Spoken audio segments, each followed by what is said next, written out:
À la croisée des cours du Dra et du Dadès, Ouarzazate est une étape incontournable entre les paisibles vallées de l'Atlas et celles des confins sahariens.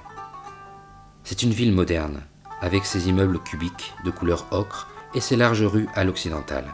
À 1,5 km à l'est du centre-ville s'élève la casbah de Taourit, un impressionnant dédale médiéval de construction empissée, dominé par la silhouette autoritaire de l'ancienne résidence du Glaoui, pacha du Marrakech. On doit la fondation de Ouarzazate en 1928 aux militaires français. Ils en firent une base avancée de la conquête de la vallée du Dra et du Djebel Sagro.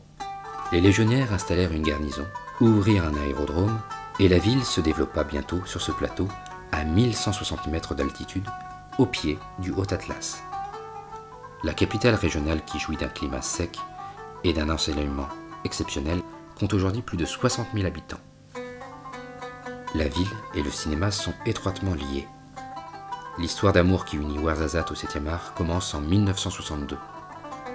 David Lean tourne alors à Het Ben Haddou, à 30 km de là, des scènes de Laurence d'Arabie.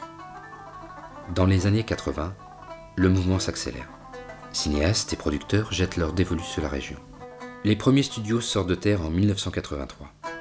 Depuis, la région a prêté son cadre à une trentaine de superproductions, dont Gladiateur de Ridley Scott. Aujourd'hui, après la crise des années 2000, l'activité est repartie, avec l'arrivée de nouveaux studios et d'une école des métiers du cinéma. L'histoire d'amour continue.